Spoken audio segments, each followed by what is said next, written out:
Guys, Stealth here. In this replay, I'm looking at Tor. He's one of the newer players of Wargame, and he wanted to get some suggestions on how he could improve his gameplay. So that's exactly what I'm going to be doing. Now he's doing a 2v2, just some standard regular multiplayer, and he's using a Eurocore general deck. And I think that for that map, this is a pretty good choice. You have a lot of flexibility in Eurocore.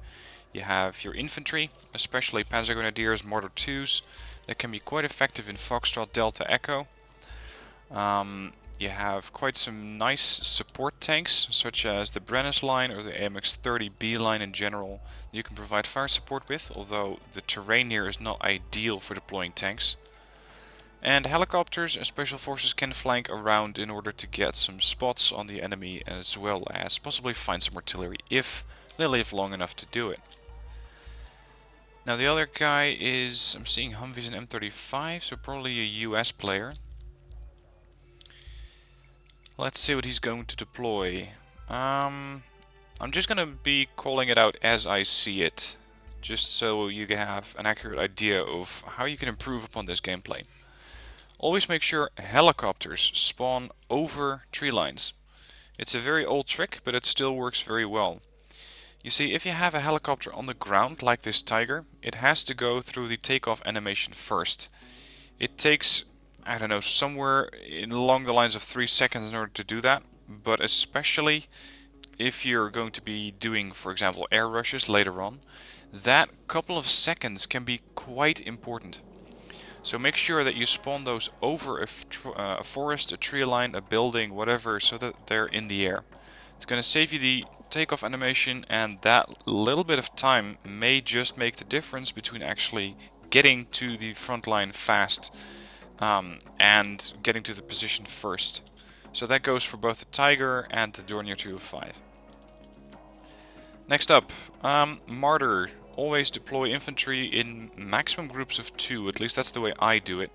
I know some people don't agree with it, they go with singles or triples, but my experience is that most units, especially infantry units, if they're inside this building, they won't have enough firing positions for the entire quad stack to fire from anyway. The best alternative would be to have 2 of these groups split out over these 2 building groups. So 2 groups of infantry there and 2 there. Other thing, always make sure you start with your vehicles on the road. Especially the Martyrs. I think they're moving towards this road so they can start moving fast. But getting these things on the road would have probably made them take the road up north, west and north again. That would have taken you some time. Or sorry, saved you some time. Same goes for the arrays and the 113A1Gs. The best way, or at least, sorry, not the best way, the way that I do it is I select all of my units, I just draw a big box around it and I send them moving, say, somewhere into Foxtrot. Because there's really only 2 ways of going there. You can go up this road or that one. At any rate, all of your vehicles have to start moving initially, before you can actually start giving them orders. So, with that in mind, make sure that you always get your vehicles moving first, and then sort them out along the way. You have plenty of time to do that, and that way at least your forces are moving, whereas now you had a bit of lag, a bit of wait time in order to get those vehicles to move. Another thing that I noticed is that, let's see how far he's gonna go here. Martyrs are pushing up. Something that I did rather terribly when I started playing Wargame is to think, well, I'm starting here. Okay, I need to capture hotel first. That's not really how this game is played, as the AI that beat the shit out of me showed me quite quickly. What you want to do is capture terrain as far forward as possible. So, you can see Redford doing that right now and is being rather effective at it. They haven't just put a defensive position in Bravo. They pushed all the way into Foxtrot and they're probably offloading their infantry into this town as we speak. So what you want to do, and that goes for this US player here as well, is push forward as far as possible. And then you at least have the terrain. let's say you run into overwhelming opposition, you can always pull back. That's the way that I have found Wargame to work best. Some people call it push to contact, and I think that that's a pretty accurate description. You want to keep moving forward until something starts shooting at you.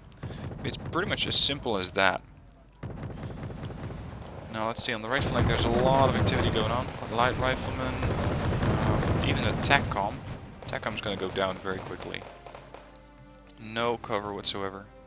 There's one CS there, but the BTR-90s here are completely murdering everything that they can see. And it seems almost, yeah, I expected this much. Longbow is doing the same thing that I was doing when I started out. He's capturing a hotel, whereas all of this infantry you would want to have in Echo. Now, if you're an experienced Wargame player and you're just facepalming yourself right now, don't. We all started out somewhere. Maybe you started out as a very, very experienced player. I, for one, didn't. As I mentioned, I completely got my ass handed to me by an easy AI when I started playing out with Wargame Airland Battle. That changed, but it took me quite a bit of time to realize how this game is supposed to be played. I'm going to pause it here for a minute. This Tiger is doing a pretty brave solo mission to try and engage some of these vehicles, but you don't have any reconnaissance.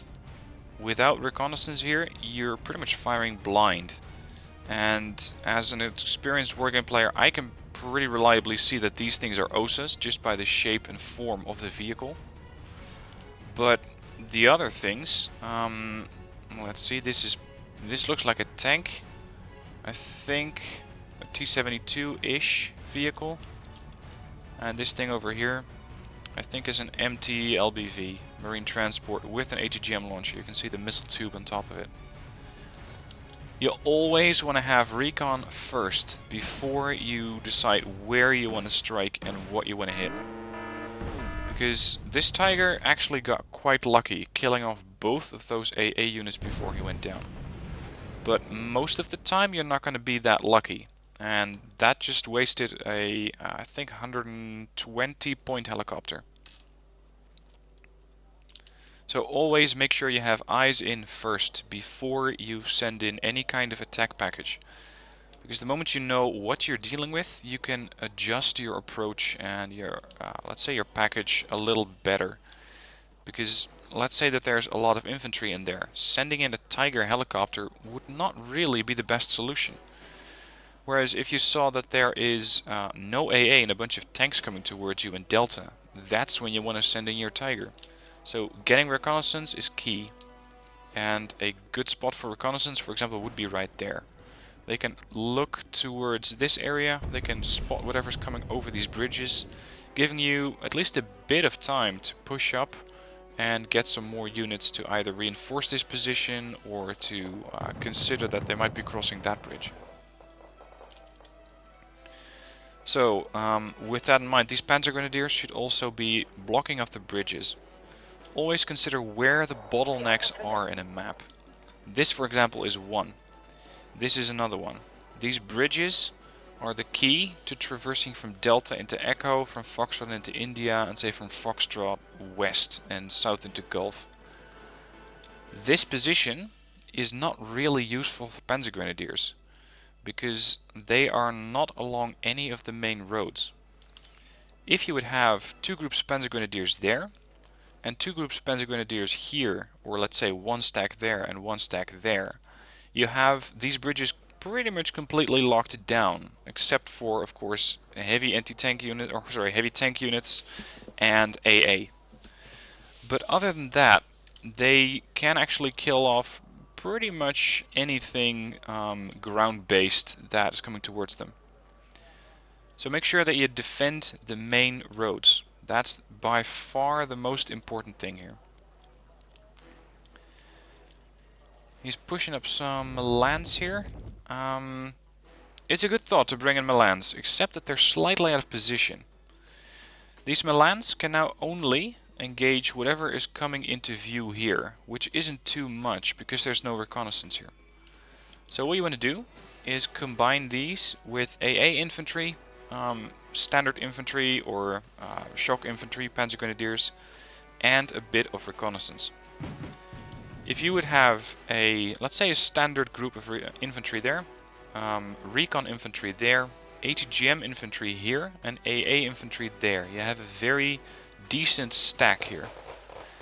Any incoming vehicles will be killed off at short range by the panzer grenadiers. Longer range, ATGMs can take out vehicles as they're coming over that bridge or moving towards this flank. Recon can spot anything that's coming up this way and possibly provide a sort of early warning for vehicles coming up the road. And a group of AA infantry can clear the skies of any helicopters or airstrikes coming to bomb this position. So bringing in the Malans F3, good choice, but put them a bit more forward. If you guys, by the way, are seeing anything that I'm missing or that I'm not addressing, please let me know in the comments. It's hard for me to see everything, and especially with newer players, they can just use all the help they can get. Also, be warned, I don't expect any of you guys to do so, but saying this is painful to watch or lol what a noob, I'm just going to delete those comments because it's not helpful. I'm here to build a community that's going to help each other. And maybe, let's say a year back you were one of the newer players and you wanted help. Maybe I reviewed one of your gameplays. So please be kind to the other players and tell them what they can do better, instead of just calling them noob, asshole, stupid, fuck, whatever. Okay, next bit of learning. A reconnaissance helicopter is a great tool, but it's only as good as the line of sight that it has. By that I mean that it's hovering at this position. That means that it's looking right at these buildings and cannot see beyond them. That's a bit of a waste of a good recon helicopter. Now, the recon helicopter has, if you click it, and I can click it right now, but it doesn't give me commands because it's a replay. If you click it and you have the button right there at the bottom right side, it says change altitude. This means that the helicopter is going to hover a bit higher, I think somewhere along the lines of 100, 150, maybe 200 meters above ground.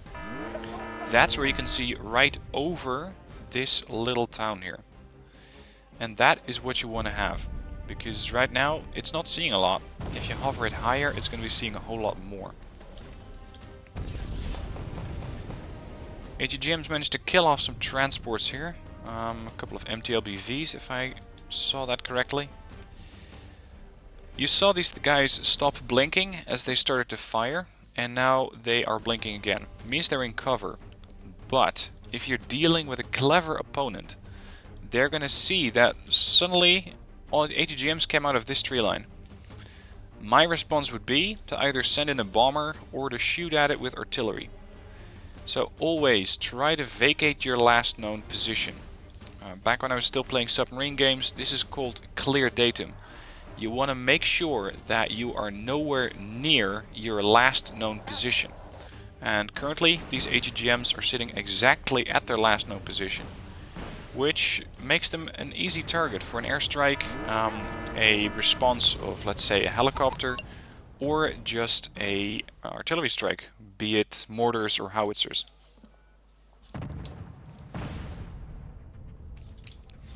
Let's see what's going on the left flank. Some ATGMs are coming in, and he has some ATGMs here of his own. AMX-40s to back them up. T-64B seems to be trying to get a response here. Now let's focus on these panzer grenadiers. The martyrs that were transporting them, they have ATGMs, Milan F1s. They're not great, but they can still be useful, except not in this position. Because this martyr right now is looking right at the building in front of it. Same goes for his buddy. He has a slightly better field of vision, as he can watch right between these buildings at incoming threats. And let's see where the other one is. Yep, it's back here. It has a very, very narrow field of fire. As you can see, it can fire between those buildings, but not much more. If you have fire support vehicles or infantry transports, whatever you want to call them, either make sure they have cover, because at this range they're not going to be that effective, or that you can spread them out and have, for example, one hiding behind this building, one near this building, and one, say, along this building. I'm putting them behind buildings to make sure that enemy vehicles cannot directly kill them, and that if there is an infantry push coming this way, let's say across this road, I can quickly swap out the mortars, get them behind the buildings onto the main road, use their autocannons, and don't underestimate those RH-202s because they are quite deadly, and use their Milan F1s to kill incoming vehicles. The same really goes for the M113s, although these are, as far as firepower goes, far inferior to what you can expect from the Mortar 182. These guys are mostly good at suppressing infantry, and right now I mostly use them as a cab. So if you're not using these things, they have no place being on the front line. Pull them back into cover, and this tree line counts as cover. It means they're not going to be detected. So just pull them back, park them in there, and you have these things for later use, which can be either suppressing infantry as it's coming in. You can use your Fliegerfaust and get the transports to get them across the water quickly. Just make sure you stick to these, hang on to them, don't just throw them away. Also, something that Cassio hasn't done yet, but his ally has by now, is put a command unit in India. Gulf is an interesting zone to have, it's pretty easy to defend. India slightly less so because you're right across the bridge from Foxtrot. But India is the more impactful zone to have. The reason for that is that India has a +3 income per second and Gulf only has +2. So +3 divided by yourself and your ally means 1.5 points of income per second, which in time definitely adds up. Means you can deploy more forces. So what you want to do is make sure you have a command vehicle early on and just capture the most important zones, of course, so long as you can actually secure those.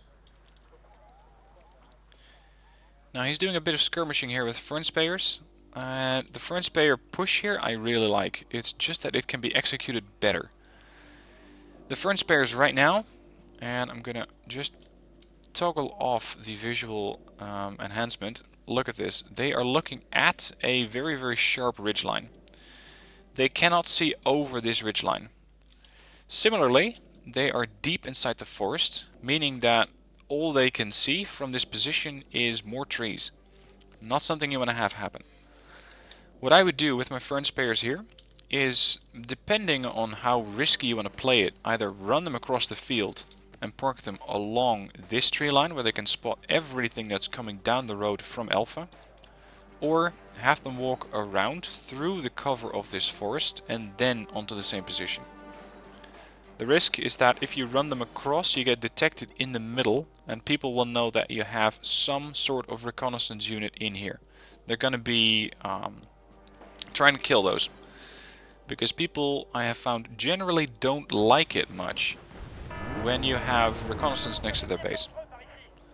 And especially if you see that there's an enemy Akula just casually sitting on the road there. That's not something that you want to have attack you. Especially not with Commando Infantry, or Commando Marines and Fernspayers. These guys are pretty much defenseless against an Akula like that. Other than that, if he keeps moving these Commando Marines north, he can then cross the road, possibly finding a command vehicle or artillery piece somewhere in this tree line. I gotta say, Red 4, I'm not sure what they're doing, but they're not pushing home their advantage. They have a lot of ground. Look at that.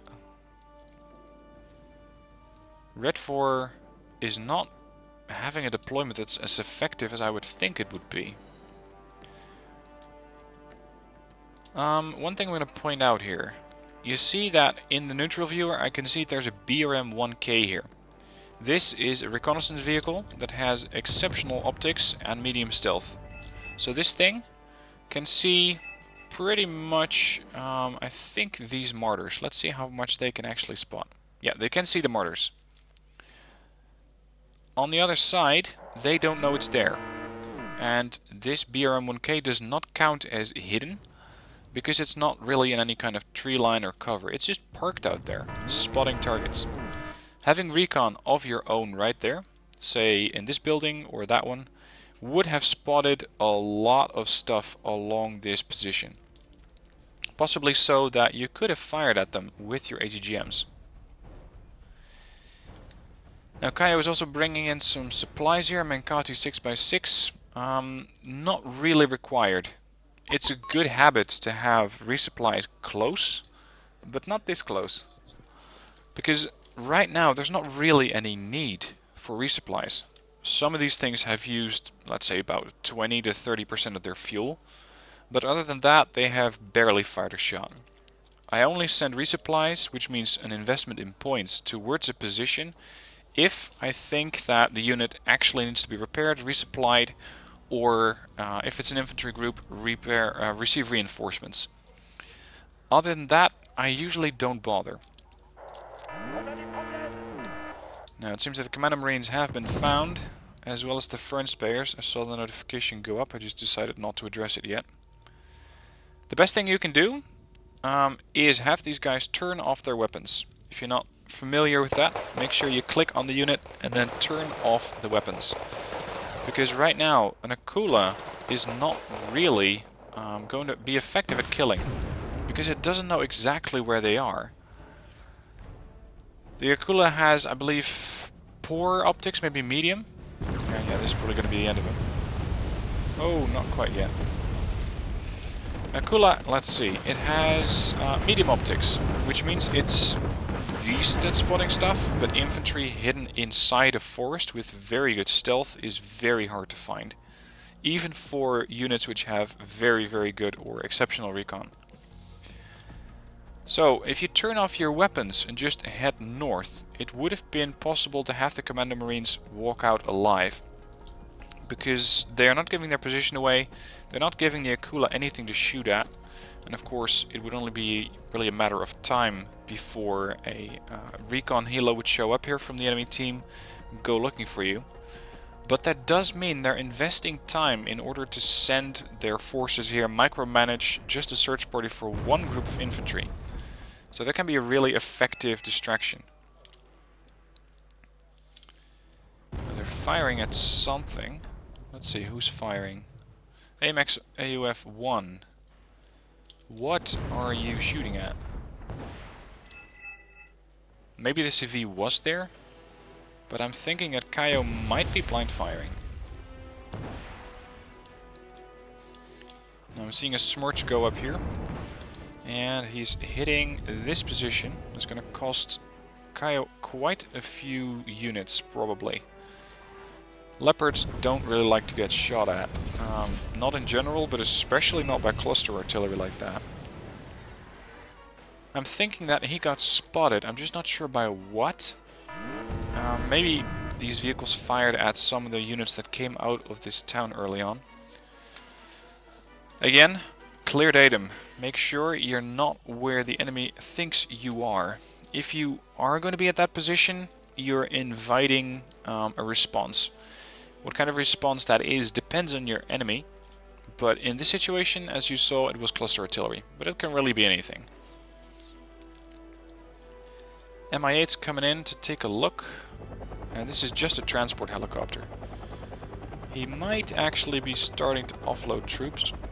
Let's see, what are your plans? No, he's just loitering around. Okay. Not sure how Longbow got the Rangers in there, but I think he flew all the way around. And he might have killed off... I'm not sure what he killed, actually. I just saw them fire at something. A couple of BRDMs are coming in to do recon for those Rangers. As I'm seeing this, it's not a good idea to get 4 BRDMs together to find one group of Rangers. These things are pretty much throwaway recon units. They're not expensive, they're very, very cheap units, and the best way to deploy these would just be to use singles 1, 2, 3, and 4, and then have them scour the forest together. They're not likely to survive, but make sure you have something to follow it up with. So let's say 2 or 3 BRDM 3s, followed up with Mi-4 AVs with rocket pods. They would have easily taken down the Rangers. Now let's switch it back. Recon helicopter coming in, and currently Kaio doesn't have anything to deal with those. Flieger Fausts are going to be in range if this thing gets much closer, but having AA infantry somewhere in here would have easily taken down this helicopter by now.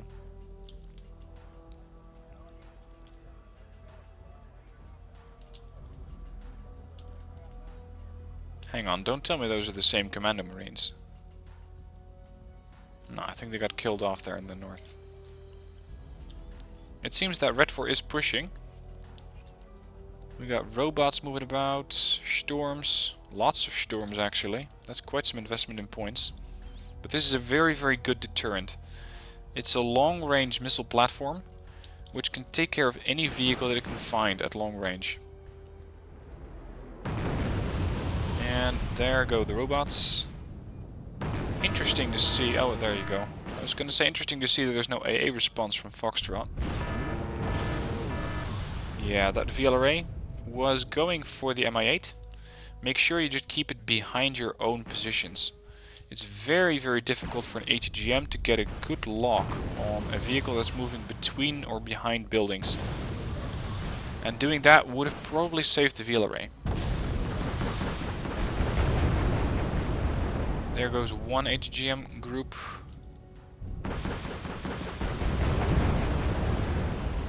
Let's see if they have any other AA coming up.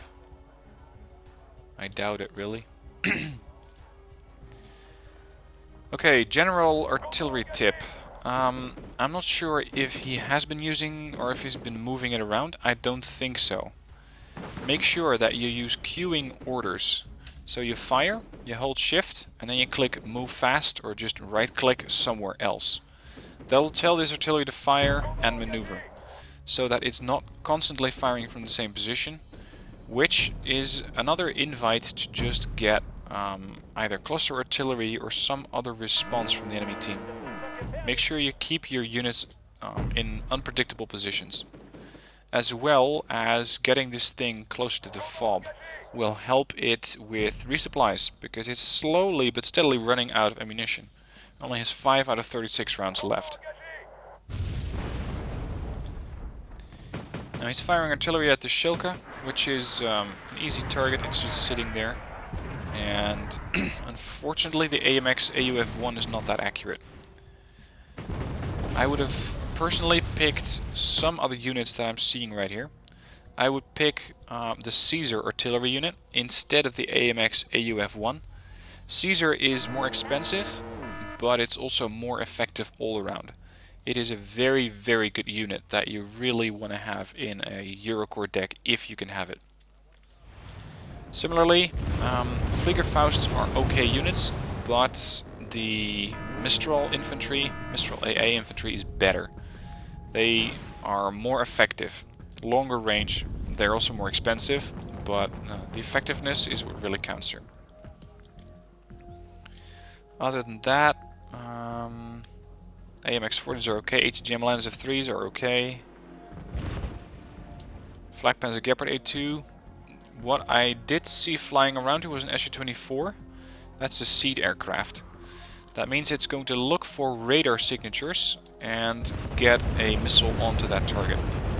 So with that in mind, what you want to do with these Flak Panzer Gepards is click on them and turn their radar off. That's by just clicking on the twin GDF-001, and that will turn off the main guns while still keeping those Stinger missiles that you see mounted onto the sides of the vehicles active. It does give it a shorter range, but it also means it's safe from seed. And the moment you have a helicopter push where you want to defend against with your main guns, just click on the unit again, turn your main guns back on. And this goes not only for Flak Panzer Gepards, but for anything that has this icon, which is, let's say, an upward pointing gun with an R, which means it's a radar guided AA gun. And you can see, for example, the Shilka has the same thing, radar guided AA unit. Of course, you can also recognize them by the rotating radar dish here, the search radar. but not every vehicle uses a animation like that.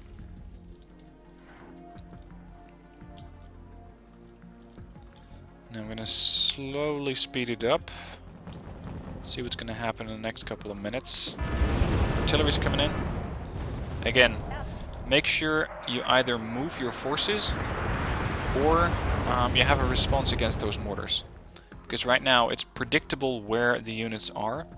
More even so, they're probably just spotting them. Let's see. Yep, they're spotting the mortars. And the mortars are the ones that are taking fire. The infantry that's unlucky to be in the same position just happens to be in a very, very unlucky spot and just starts to take artillery fire as well. So if you want to be stealthy and if you want to have a stealthy presence here, drop off the infantry and pull your mortars back. That way there was really no way that Red 4 could have known that there's infantry in here. Now that was the seed aircraft that I was worried about. The Fliegerfaust took very, very adequate care of that, and you see it going down. But I'm wondering... No, the Gapper did not take fire. What Red 4 was doing here was a good plan. What you saw them do was first send in a seed aircraft to suppress any radar-guided AA. They apparently had not figured that there might be infantry AA, and I cannot really blame them. Once they saw that there was no real AA radar threat, they decided to go with a bombing run. So first clear the way for your bombers and then do a bombing run strike. They're being quite careless with their aircraft, I gotta say. The Gepards as well as the Fliegerfaust there are making short work of it. Yeah, I don't see that Phantom surviving. Oh, you have to be kidding. That thing's not even being evac'd. Oh, now it's evac'ing. Wow. And yeah, it still went down. Bit unlucky, but I think the Su-27M with his long-range missiles took it down. So, we're looking at a score of 2125 versus 2000, so Blue Force actually leading. Well played by Kaio there. Despite being a beginner, I gotta say, I did not do this well in the beginning. And I was rather frequently raging at how bad I was at the game. Mi-26.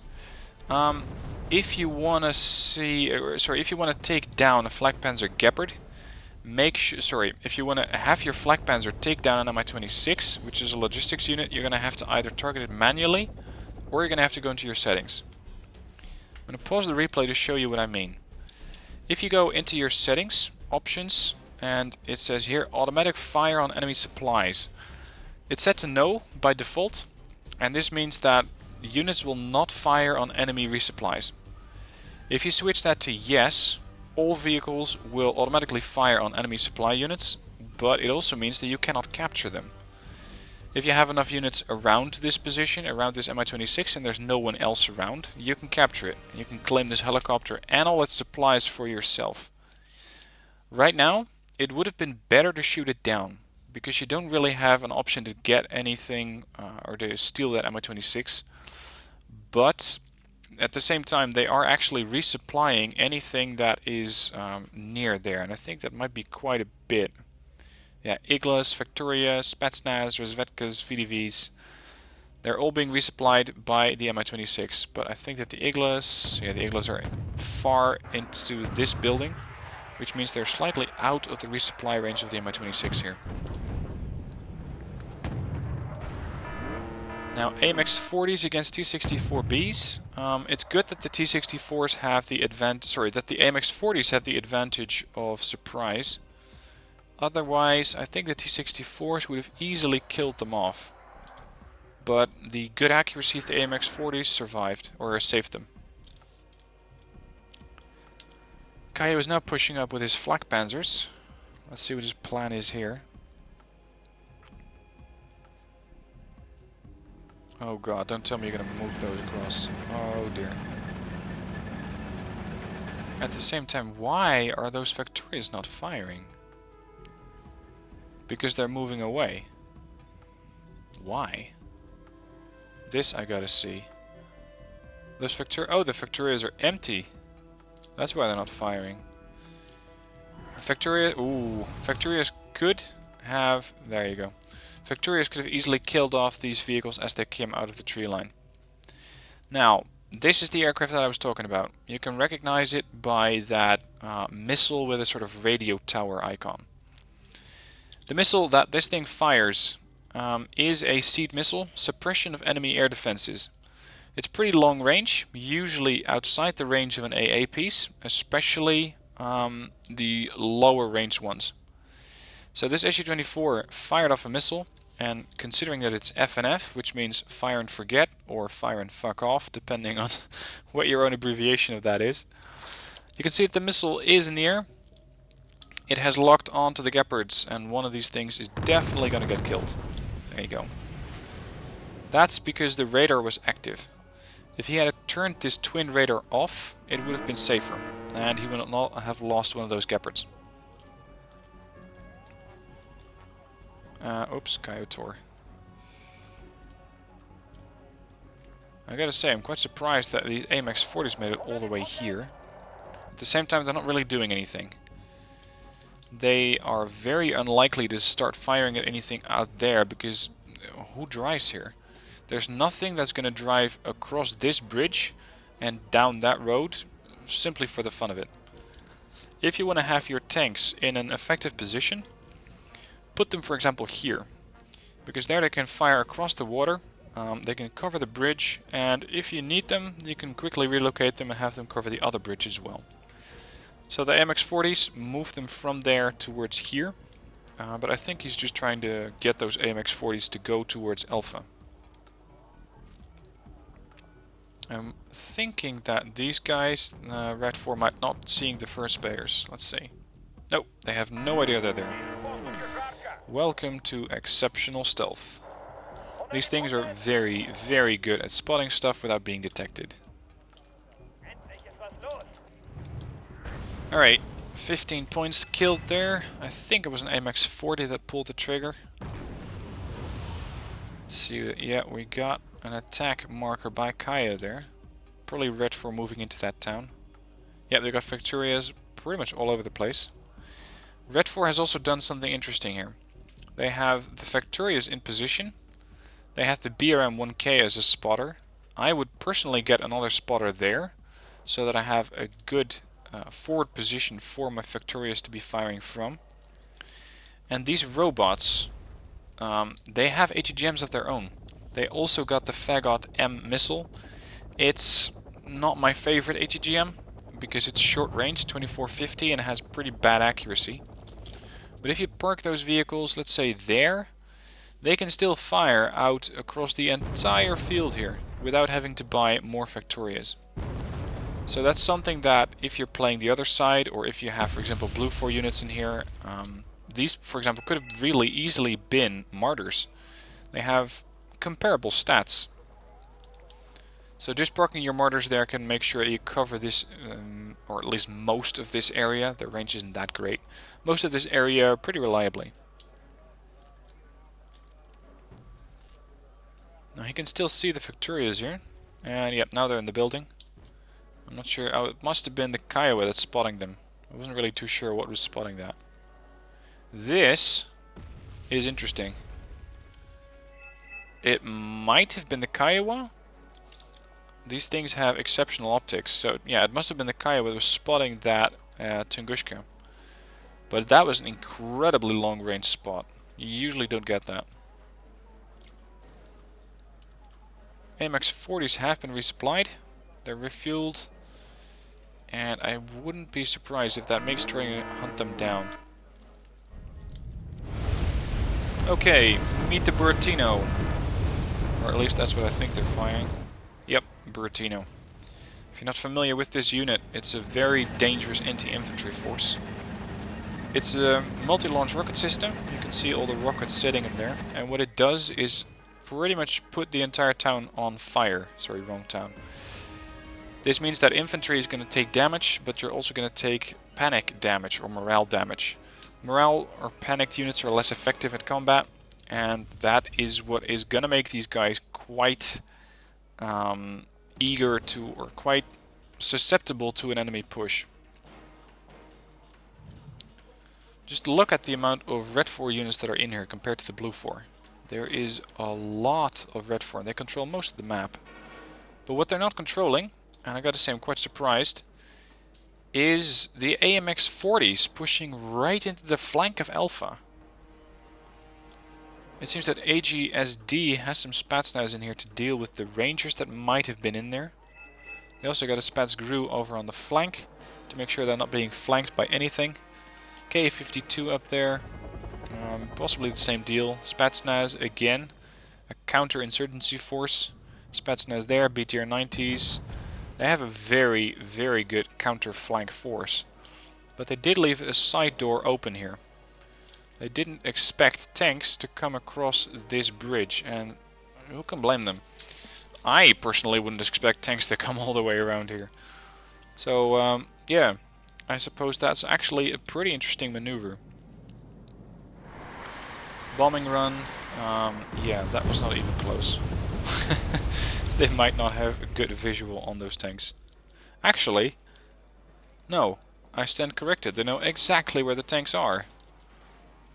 Good thing the Spatsnaz aren't going to be effective against those. Oh, this I gotta see. How are these tanks going to do? Because this is just hilarious, being able to push this far into a enemy position with tanks when they have pretty much the rest of the map under their control is quite a feat, I gotta say. Yep, missile coming in, tank going down. Hadn't really expected anything else, but would have been fun if they had managed to do that. Now let's see.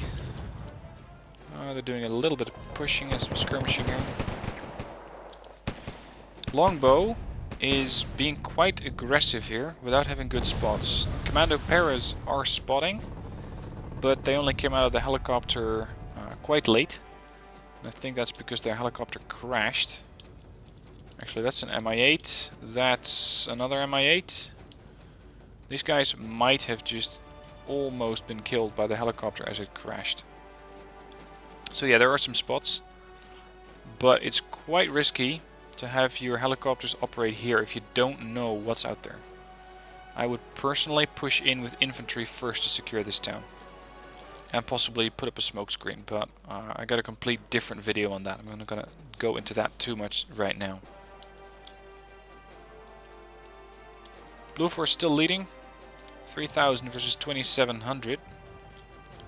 And I gotta say, I think this match is actually pretty balanced.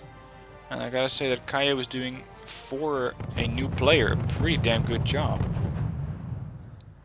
15 points there. He's putting up a smoke screen. But why? Oh dear. He's pushing. This, a push with 2 tanks is not good. The way you should build up a push is to have Reconnaissance go first. But in this situation I would pick a fast Reconnaissance vehicle or Fern Spayers, because you can park Fern Spayers into the field without being detected. Then you want to have fire support vehicles with infantry, so let's say some Martyrs or AMX 10Ps with infantry pushing across. Or, considering the distance isn't too great here, you can just get the Panzer Grenadiers to run from one side to the other. Behind that you want to have your AMX 40s. AMX 40s are decent tanks, but mostly when they're providing fire support from the rear. These things are not main battle tanks. Or, sorry, that's not entirely accurate. They are main battle tanks, but they are much more geared towards quick strikes or defending a position, sort of ambush tank. A tank that would excel at a push like this would be Leopard 1A4s or Leopard 2 variants. Those could sit in the middle of the field at least for a little bit as your infantry gets there. Never ever take a tank into a town that you're not entirely sure is clear, because it is very, very likely to take a big hit. And considering that these AMX 40s only have 12 frontal armor, they're quite easy to take down. They did manage to take out the Buratino there, which was quite lucky. And yeah, something else. This push by longbow is good. You want to have Zippos move towards the town and try to burn something out. But not like this. Because now they're pretty much working against each other. The smokescreen is covering the AMX-40s from an attack from the town. At the same time, the Zippos cannot see anything on the other side of the smokescreen, so they cannot fire. That means they're going to have to close to very, very short range, where they're going to pretty much instantly, well, I wasn't going to say get bombed, but there you go. The infantry that's inside this town, which is currently Morskayas, I'm not sure. Yeah, I think that the ATGM infantry that was here got taken out by mortars. The Morskayas are just pretty much patiently waiting for those vehicles to come in, locking onto them with an ATGM or an anti-tank weapon, and the BTR-90s with their autocannons are just taking those things out as they get too close.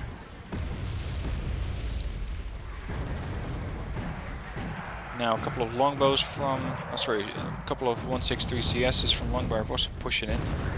Again, if you want to dislodge these guys, get some elite infantry to do that. The smokescreen was a really good maneuver by Kaio. Well done there. However, the thing that would be the next, it was Longbow who was pushing up with the smokescreen. If you want to clear out this town, either come in with Fallschirmjägers or Commander Marines. Those could have had a pretty good chance of clearing out the Morskayas there.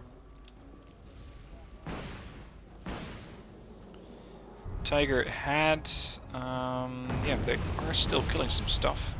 Missile going in, missing the CS. And this is good use of recon. Now they're spotting stuff, and these are very, especially the Tor is a very easy artillery target. And I think that Blue Force actually going to win this.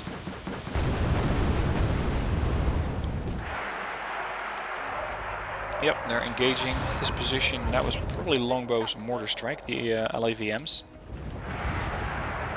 Tor taking a lot of fire.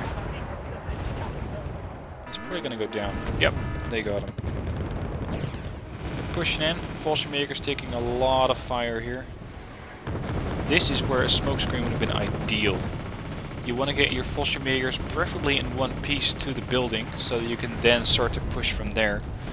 But getting there is tough, so making sure you have a smokescreen to cover your troops is ideal in a situation like this. AMX trying to get a few shots. Pretty brave. Pushing into a anti-tank guided missile launcher like that. But they managed to get away with it. And I'm just going to speed it up here. Let's see what the kill-death ratios are.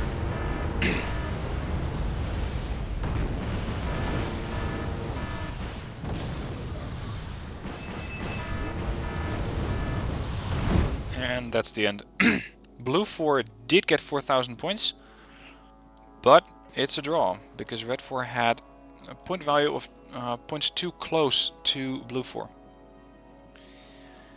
I gotta say, when I saw the opening moves of this match, I thought this was gonna be pretty painful to watch because they weren't deploying their forces as far forward as possible. Red 4 was doing a better job at that. But Kaio still got a pretty positive ratio. 2,700 kills, 2,300 losses. And they managed to make it into a draw. So Kaio, gotta say, for a new player, well played. You're playing a lot better than I did initially. And I'm hoping that with my tips and tricks you can get a bit better at the game. Just make sure you watch your own replays. And watch replays that you can find on my channel. And no, I'm not trying to self-advertise here. I mean, you people already found my channel. But there is a lot of content on my channel by now. I think I recently passed 500 videos. So just make sure you watch exactly how I execute pushes, how other people do it, because I frequently comment on other people's matches as well. And with that, just keep playing Wargame. You will get better at it, you'll start to enjoy the game more, you find out new tricks, new stuff that works.